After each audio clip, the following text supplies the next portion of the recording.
What is going on? It is Filmington with me. I have special guest MikeO with me. He's a big YouTuber. Check him out. Link to his channel in the description. He's been doing this longer than me. He has a hell of a lot more videos than I do. And introduce yourself, Mike. What's going on, everyone? Phil, appreciate you having me yet again back here on the Filmington channel, hanging out, talking a little bit about this insane hobby and all it has to offer. So check out our last video if you haven't already. We talked about potential solutions to retail. Not, I guess solution is the connotation there is you're actually fixing something. Maybe it was more about what could happen to retail in the future. That was a few weeks ago. In this video, we're going to be talking about the proliferation of products in all sports. Mostly we're going to be talking about it from the baseball angle because that's what we know most, but just talking about, there's a ton of products. They seem to be increasing exponentially year over year, especially as of late. We're really not talking directly about print runs, although that is a very tangential subject that we're going to be making some references to because there's implications across print runs for, what you do or decide not to do with the amount of products that you introduce into the lineup. All right, so first of all, we'll dive right in. So it's not as simple as a lot of you might think, because ultimately you want to cater towards your end consumer, the breakers, individuals just ripping the product within that group or breaking it on their own. You have dealers, you have distributors, hobby shops, retail stores. So Topps and Panini want to make sure that they meet the needs of those folks, that they're creating enough to get those folks into the game. I mean, a spare pack that's available at your local Walmart could be the difference of a new person getting into the hobby. And as we all know, the hobby can be very sticky. And a lot of the times it's all that requires is one pack, one experience in your back end. But of course, the issue with creating too many products is that you have somewhat of a trade-off with watering down the total aggregate print run, how many cards are produced across all the sets. Of course, watering down the specific sets, maybe some of the Hutter products, the staple products. So, I mean, ultimately, Topps has to be concerned with the long-term sustainability of the hobby. I mean, they've been through the mid-90s. I'm sure they don't want that to happen again. They've had representatives say that they're very cognizant of the fact that that happened, and they're doing what they can to avoid that. And we could get into, the changed approach of the way they market cards with, there's a lot of that scarcity, numbered cards, started with the relics, the certified autographs, and all the different parallels, refractors, etc. But clearly there's a trade-off there. They have to make enough and introduce enough products to get people interested. But at the same time, like, they don't want another mid-90s to happen where the market's completely saturated with products. So what are your thoughts on that, Mike? I mean, you hit on a lot of it. They obviously, to produce these products does take an expense. It is expensive, not necessarily maybe to print the cardboard to get everything packaged up, but you have to pay all those employees. But really the biggest expense is the licensing, which is something I'm sure we'll get into as the video goes on. But I mean, there's massive expenses in locking down these licenses, and in order to produce quality products that people are going to like in today's market, at least, you need to have autographs, relics, stuff like that. There's memorabilia costs, there's player fees for getting signatures, locking in those contracts. So it's obviously multi-layered, where you need to produce enough to get your money back. And then obviously the goal is to turn a profit, but you also need to satisfy your customer base across all the different levels you mentioned, with also finding a way to attract new collectors. You want to continuously build your collector base, but at the same time, not upset that existing base. So it's definitely, I'm sure, a challenge. And it's something that I feel like Topps is continuously working on. specifically mentioning baseball, obviously one of the big things, one of the big selling points for baseball and baseball cards is nostalgia. And that's why you see such an emphasis on reliving the past, doing products like archive. It's not just archives. There's so many products that have either base designs featuring old products or inserts featuring old products. And that's satisfying some of the nostalgic collectors, the long-term collectors, as well as introducing these current day players to the new modern collectors. Yeah, I agree with a lot of what you said there. I mean, it's not just about creating enough product, but it's the right amount of product to satisfy all of the different folks that make up the diverse customer base. So you have the speculators, prospectors, and investors that might be interested in Bowman. You have set collectors or even investors or just regular collectors that could be interested in Topps flagship. You mentioned Topps Heritage, set collectors, older demographic. And then you have like all the other products. So the kids might be interested in Pro Debut, Big League, or Opening Day because of cost, because of the design.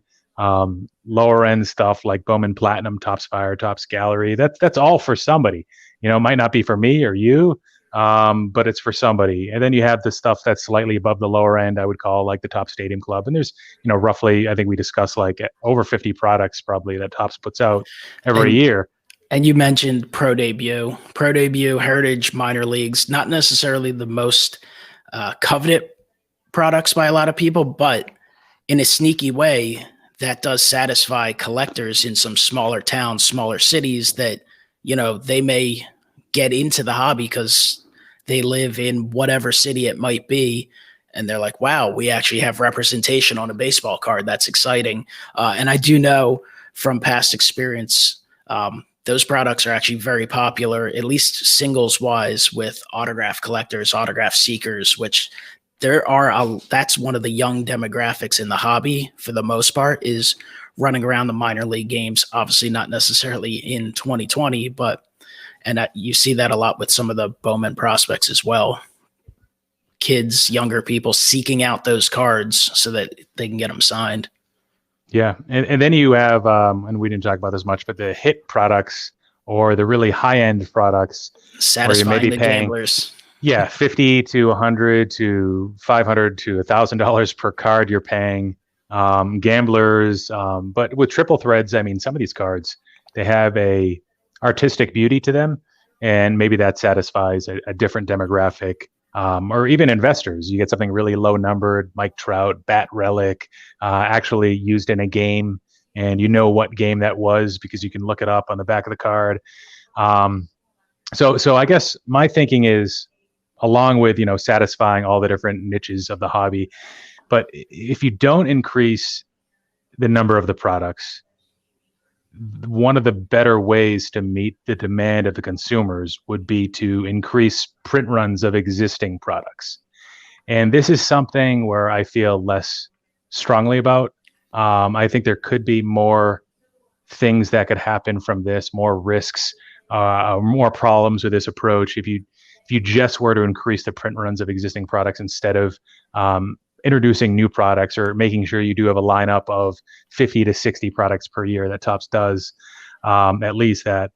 But so if you think about increasing print runs of existing products, to prevent the dilution of the quality of the rip, you're going to have to not just increase the print runs of the base cards, but you're going to have to add more parallels versus the year before. So this is where with Topps Chrome, you see the shimmers, the waves, maybe the non-standard colors. You see the same thing with Bowman products. It seems like each year they're introducing 1 to 2 different colors in addition to a few other variants. With Topps flagship, we saw that this year with the gold foil parallel with Series 1, Series 2, and Update, exclusive to jumbo boxes. But because you have to think about the people that are ultimately opening the product, because if the product's not being opened, then it's usually not a good sign. So, making sure the quality of the rip is good enough to justify the cost, I think that's very important. And then what happens when you introduce all of this manufactured scarcity, the added manufactured scarcity they didn't have the year before, you end up with an active anti-dilution, which ends up diluting the singles market. So you're watering down the singles. So now you have maybe 1.5, I'm making this up, but maybe 1.5 times as much or as many parallels of Yordan Alvarez as Eloy Jimenez did the year before in 2019.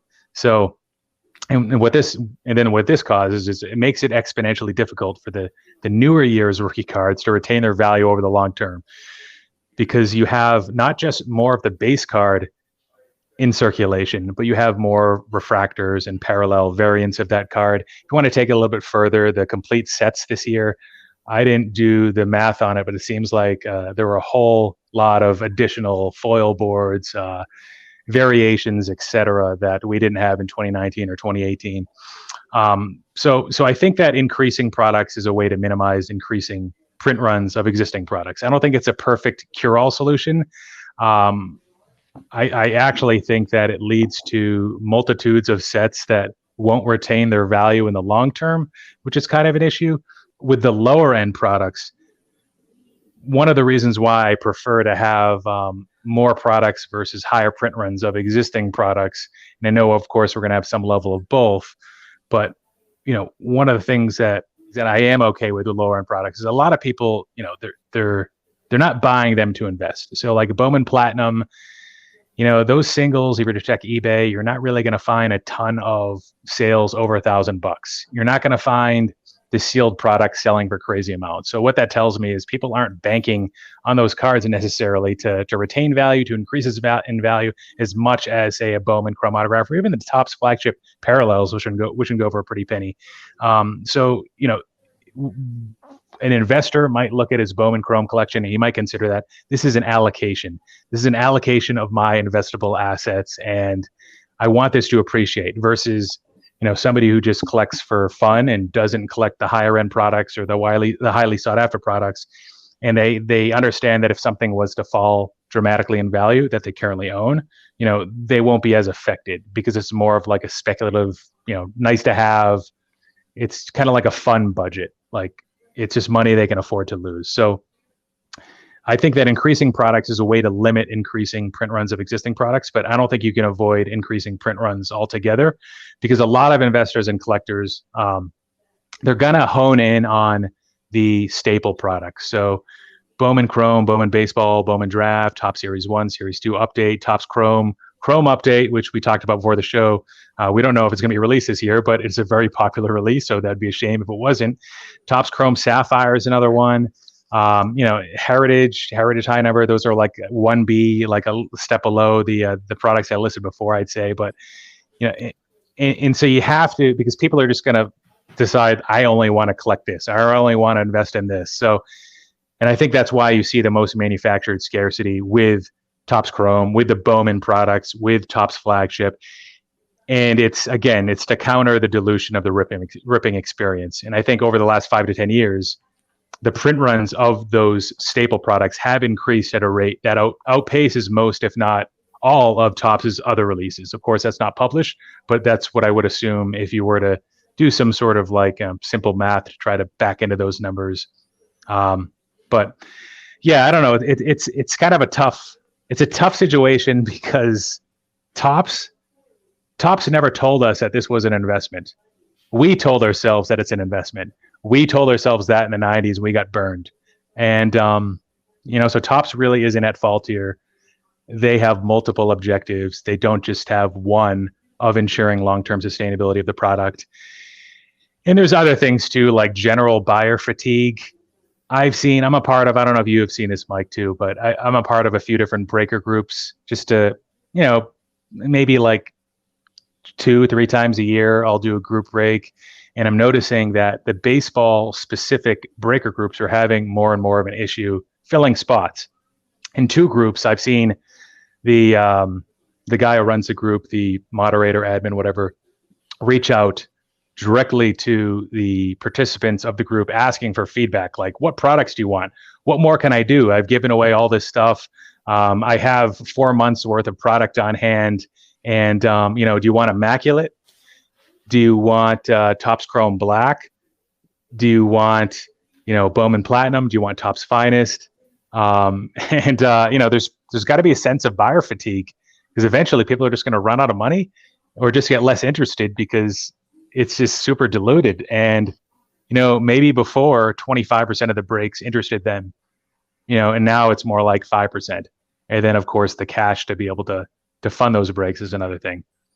Yeah, there's no doubt. There's a limit on how much people can spend, and I think with the variety of products out there, one of the reasons we've seen people focus on specific products, they're the most popular for various reasons. Obviously, products like Topps Chrome have at this point been around for quite a while, decades, which is hard to believe.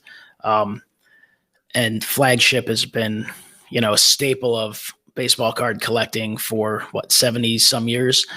So people are going to dabble in a little everything, but I feel like there's certain products that people have gotten used to, and that's where they're going to make sure they put some of their money, whether it's building sets or investment wise. It's just, that's what have become the most popular. And when you have enough new people entering the hobby, to a degree, that's what they're told are the best products too. So a lot of people will follow what is recommended, what they're told. So when there's so many products, of course, certain ones are going to be a focus. But if, as you mentioned, group breaks, if you're not hitting enough out of those products, that's going to be part of the fatigue. You're going to run out of money. Like you said, you have a hitless break and you're like, all right, well, let me try again. I guess it's no different than going and buying lottery tickets. Let me try again. Let me try again. Let me try. Okay, now I'm out of money. I can't buy anymore. But also just with there being so many products, if you're doing the same one over and over again, you will and can become tired of it. And especially if it is something like a Topps Chrome Topps where you've done opening day, not that you'd be buying into group breaks of opening day, but opening day, Topps Chrome. I mean, you're literally looking at the same card with a little different finish or a little different logo on it. Same thing with Sapphire and such. So that can be a product fatigue as well when there's not enough variation to it. Yeah, for sure. And that relates to our next topic, actually. You're talking about multiple, what seems to be iterations of the same product done over and over again. So next we're going to talk about, not all new products that Topps releases are boring or ones that aren't as popular as the products that pre-existed it. There's some product releases that Topps has done, especially over the last, I'd say 1 to 4 years, that have been quite popular. So not all new products are a failure. And the ones I'm about to mention, their success wasn't really fully understood on day one. It took varying amounts of time to understand what type of long-term appeal that they had for collectors and investors. And some might be, Bowman Mega Box, Topps Chrome Sapphire. We talked about Bowman Draft Sapphire, Bowman First Edition. Maybe Topps Chrome Black is one that becomes a popular product. Of course, it's really too early to say that. With basketball and football, you have Panini Mosaic has been super popular. We've seen it certainly with football over the last month or two. So one of the things that I see is that a lot of these releases are direct, Topps exclusive or offered exclusively first to the Montgomery Club members. And some of these are actually, where they're most successful. It's almost like, they don't give people the advanced notice of this product's coming out. It's almost like a surprise. Like, I haven't budgeted for this product, but this seems cool, so maybe I should pick it up too. And they have all sorts of different marketing efforts that they try. Topps Chrome Black was advertised, I think, for a full year. And then it pops on the website, and the price was probably a surprise to some people. The unsuccessful products have their own issues, and I think we addressed them already. The successful products, there could be some sort of effect on the erosion of value of the existing sets. So some of the long-term staple products, I think Topps Chrome Sapphire, you could argue that at one point, maybe even still, the refractors, the base cards of Topps Chrome Sapphire are potentially diminishing the value of Topps Chrome versus a situation where Topps Chrome Sapphire didn't exist. So I think that's interesting. There's just a lot of cards that sell for a lot with Topps Chrome Sapphire. And then you have Bowman Draft Sapphire, which I talked about. There's first Bowman cards in there, and they sell for quite a bit more, I think, in their base form, usually, I believe, than their the regular Bowman Chrome counterparts. So there's of course there's parallels within that as well. So I guess my thoughts on the potential erosion of value, or the cannibalization, I guess, is probably a better way to put it. You're gonna have some survival of the fittest. So Topps is gonna have to keep things interesting. They're in this job to innovate and to make things more exciting for us, for the people that are in the game, for the people that maybe aren't in the game yet, to potentially do a better job of drawing them to the table. So I don't think they should be punished for successful innovation. But the fact of the matter is that the more successful products that they have that are new on a year-to-year basis, it is a risk to the proven products. And it's not just, to the proven products, but it's also to the proven parallels within that. So the gold parallel from Topps flagship, this is one that, well, it's numbered to about 2,000 every year. Of course, that goes up by a factor of 1 each year, but it has a known scarcity. So you buy it thinking like, this is safe because I know what it's numbered to. I know Topps is always going to have this parallel, but maybe over time, there's an erosion of value to that parallel because there's just all this other new stuff. I'm not saying it's going to sell for as much. Even if it's more rare, it'll probably sell for a little bit less because people like the original variants to an extent.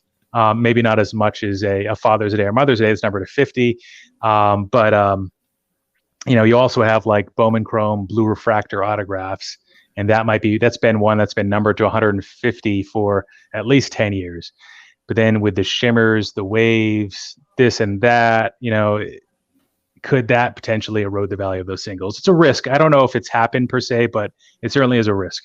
I think right now, I feel like with Sapphire, the Sapphire chase that's been going on these last couple of years, and I haven't really followed this year too closely because the boxes are just so expensive, and I unfortunately had kind of a bad experience with Topps with mine. But in previous years, last year, the year before, I feel like that product's been so popular, and the top rookies have been at such unbelievable values, like ridiculous sale prices, that I feel like that's actually probably helped a little bit with some of the parallels, because some people are like, well, I'd like a Fernando Tatis or Acuna Sapphire, but it's like $2,000, $4,000, which is unaffordable.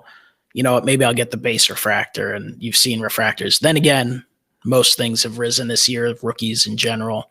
The hobby's exploded this year, but I don't know that it's Sapphire specifically has played a huge role yet, kind of diminishing the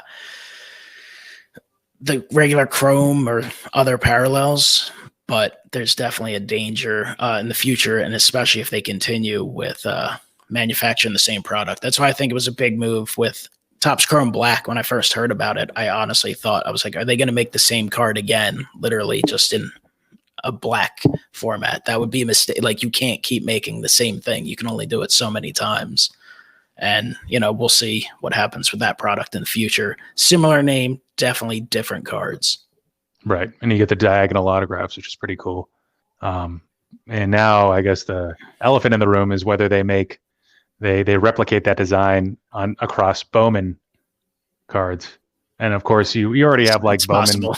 You have black refractors, I think, with a lot of those Bowman sets, but which he didn't have with Topps Chrome. So it'd be harder to pull off, but I'm sure they could still do it.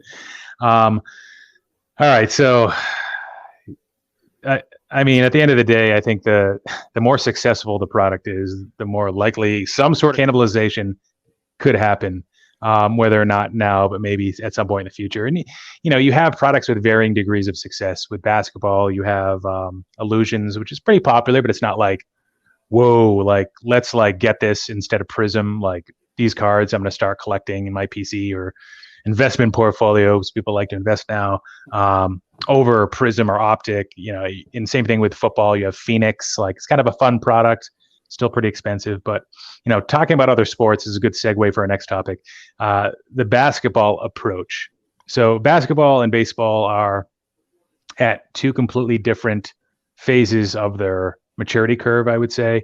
Of course, you could argue that basketball is more popular from a modern sense.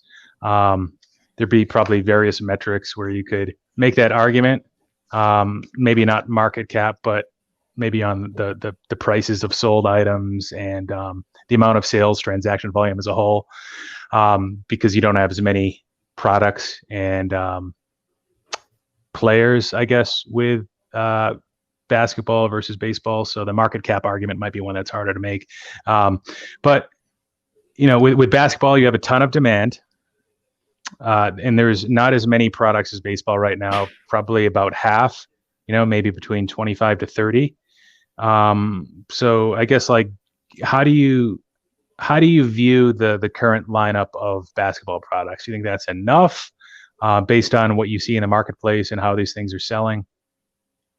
Well, I mean, right now it seems if these companies wanted to maximize their profits for 2020, they could probably introduce 75 products and double, triple, quadruple print runs. And I'm sure the retail versions would sell out instantly. One could argue how much money would go around for hobby products. So right now they could certainly use more products and more quantity. But as you mentioned earlier, these companies are aware of the past history of the sports card drop off overexposure. So certainly they're not going to want to flood the market and create a new junk wax era, even though people like to talk about whether that's going on in a way. But it seems to me right now, basketball is so popular that they're kind of doing things right, and they should probably stay fairly consistent to what they're doing. If you want to add a few more lower tiered products that could be made available at retail, I'm certainly sure you'd have a market for that. But basketball seems to be doing pretty well. Obviously, it's got a huge popularity right now. Just the players are bigger, known stars. They've got kind of that world market, that international market going a little stronger than the other sports for sure.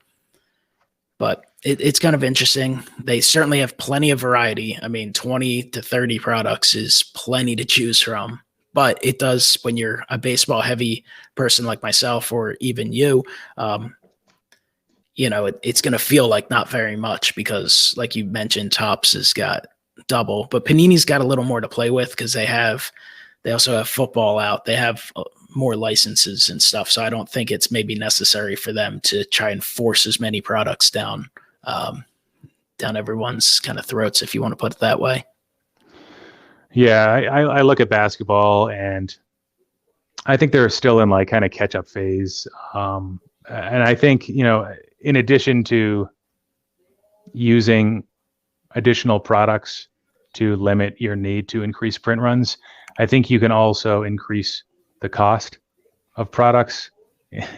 And it's almost like what PSA is doing with their grading prices. But I don't even know what are the direct prices of Panini products? Because it's just, I don't really look at basketball much, but when I look at football, because I would always in the past buy a few hobby boxes of football during the year.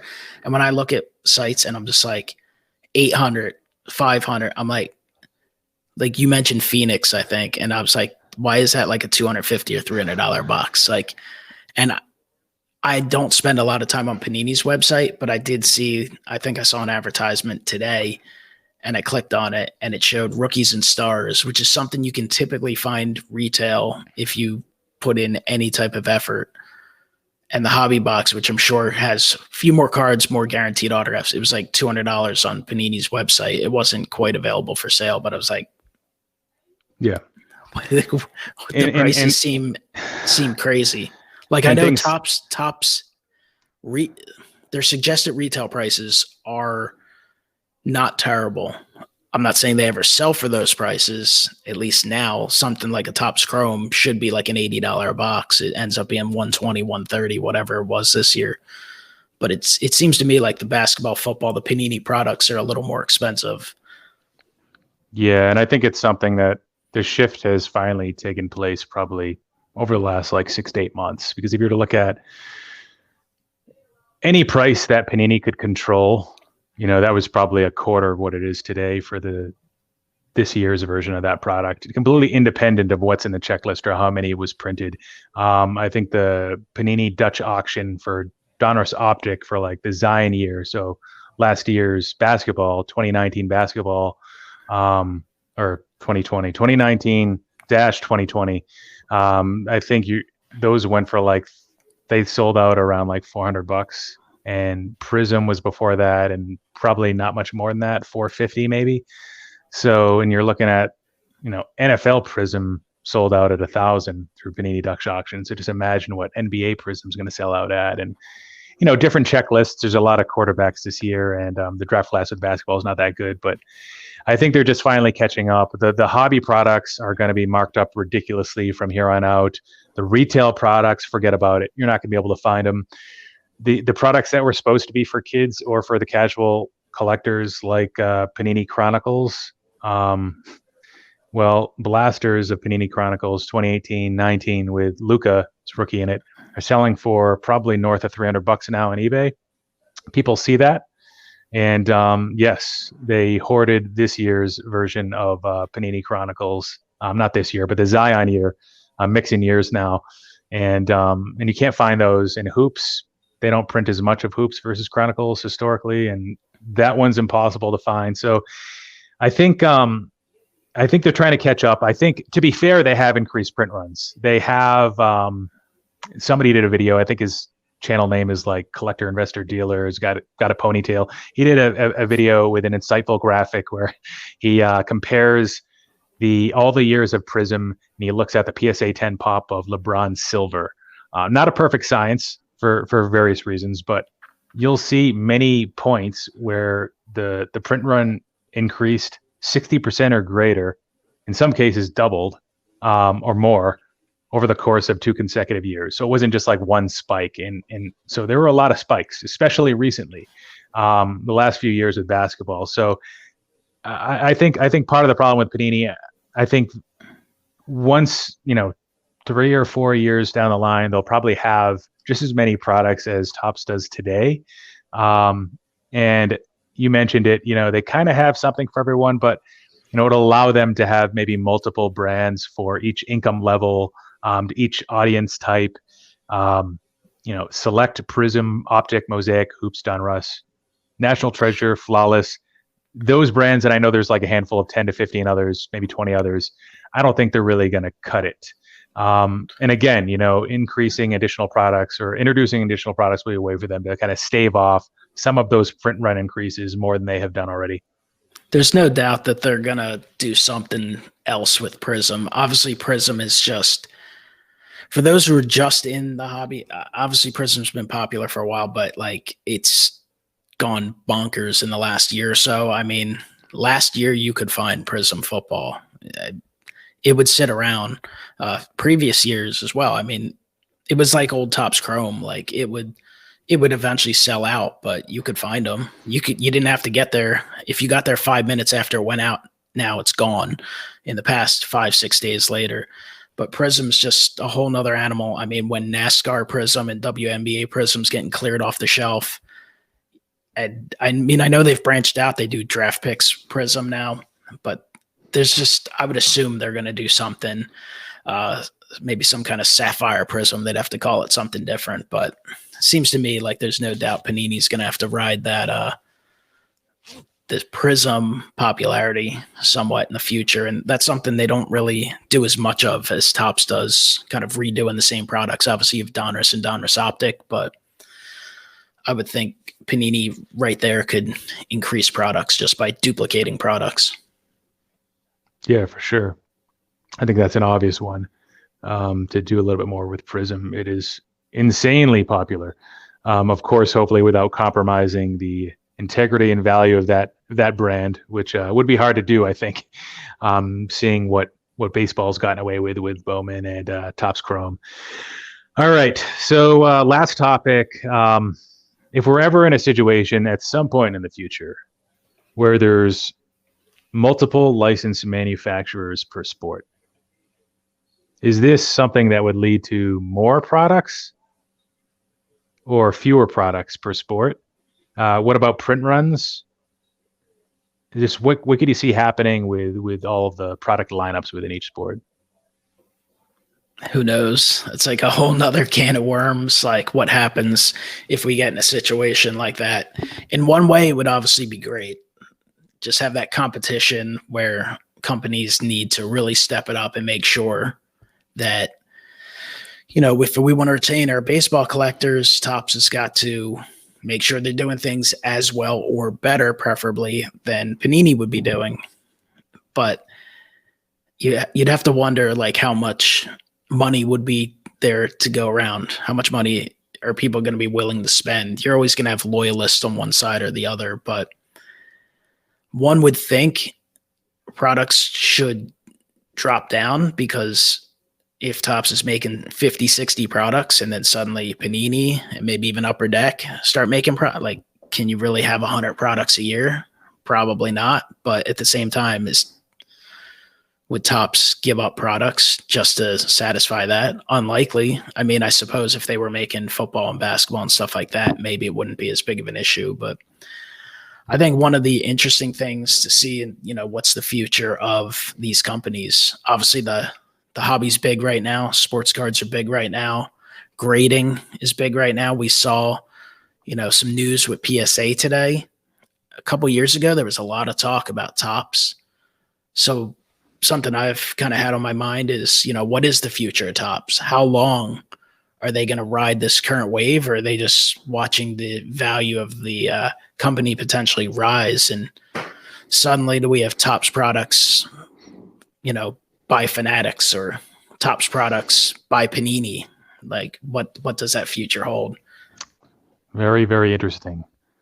I think if we were to get into a world where each sport's a little bit different. So with baseball, Panini already makes a few sets, probably a lot more than I even know about, because I don't really follow Panini baseball sets as well as the Topps ones, of course. But I think there would be, if this was to ever happen, I think there would be some like transition period where the manufacturers are trying to get a sense of demand. And maybe at first print runs spike for certain products, and there's additional products that are put to market just to test the waters and to try to get feelers. And I think after a while, though, I think it would basically be a wash if you're to compare aggregate print runs of a situation where Topps and Panini have the license versus a situation where just Topps does.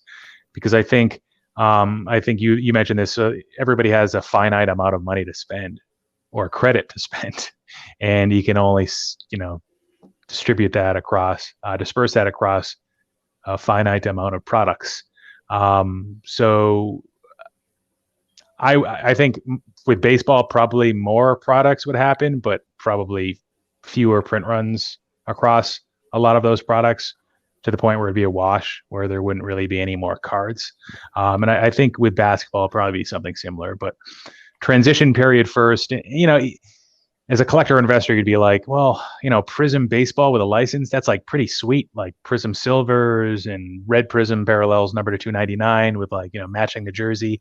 I'd want to kind of see how the hobbyist community would respond to, like, what's the hierarchy of, is it just making it up, but is it Topps flagship, then Bowman, then Topps Chrome, and then Panini, or is it like something else? Is Optic sprinkled in somewhere, and how does that fall? So that would be very interesting. It's cool to think about. So yeah. Final thoughts here before I get you to chime in, Mike. I think this is something where the increase of products, it's somewhat of a necessary evil. I made points about how it's an act that staves off some of the price increases to existing products. I talked about, how it's a way to better manage the print runs of existing products, and many of which of the existing products are just superior from a longer term sense as well.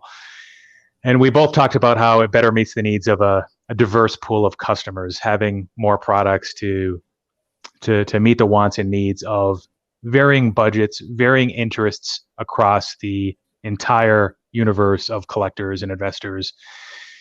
So there's a lot to unpack here, and we didn't even talk about other sports like WNBA, racing, wrestling, but potentially the draw to those sports could also dilute the current strong, what I'd call staple sports of baseball, basketball, and football.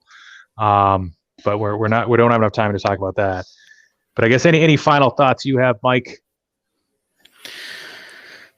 I just think obviously right now the hobby is red hot 2020. So there's plenty of people chasing enough stuff that we're seeing the retail shelves cleared. We're seeing hobbies sell very, very well at ridiculous prices. It's just kind of a matter of, can the hobby sustain it long term? And what does the future hold? Like, will things normalize? How long will it take for them to normalize? I do think various products is certainly a good thing. It's a good thing for the customer because while there might not be competition between companies, there is competition between products, and there's various levels of values of products for kind of all the ranges. You have the gamblers that are spending $450 a box for Topps Dynasty to pull a Trevor Bauer autograph that's like $50, but they could hit the Derek Jeter patch auto that's like $9,000.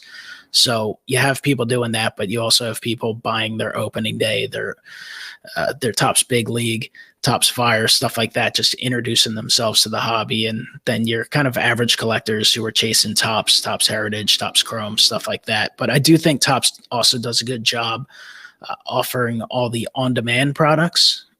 And I have just assumed for the last few years they were doing a lot of them to test the waters to see how popular they would be for a wider release. But now they've kind of gotten into the habit of just directly releasing through themselves, which I assume is probably better for them. Certainly they need to satisfy their customer bases outside of just their direct to customers. But, I think that's something Panini could look at in the future too. I would suspect at some point they will get on board doing more exclusive products available just via their website, which could increase their total number of products as well. But I don't know. The hobby sometimes doesn't make sense. It hasn't made a lot of sense this year, but at the same time, it's still fun and we're still doing it and having a good time, kind of chasing products, breaking products, thinking about products, and kind of looking kind of long-term to see how things will continue to break. Cause it's just, there's not a whole lot of products that come out that I'm just like shaking my head out. We talked before the show. Sometimes there are. As an Allen and Ginter guy, I don't know that a Chrome version of it is necessary, but it's coming. And, it's hard to judge 2020 as well because there's a lot of products that were supposed to be out a month or 2 or even 3 ago that still haven't come out. So they're going to be pumping a lot of stuff out in the next month here before the end of the year. We still have Stadium Club Chrome, Topps Allen and Ginter Chrome. Bowman's Best always comes out, and I'm pretty sure there's usually another higher end release. So you would think there'd be a product fatigue by now. I mean, baseball's been over for a month now, and we've had so many products, but people are still looking forward to them, buying them out, chasing them. And with today's mindset of most people of kind of, all right, cool, I watched this season of the show, when's the next one starting? We kind of have that as a product release too. Like, oh, cool, I had a lot of fun. I was looking forward to this product. I opened these. When's the next one coming? So it's become a year-round event as well. Indeed it has. Yeah, Bowman Draft is scheduled to be released in about a week.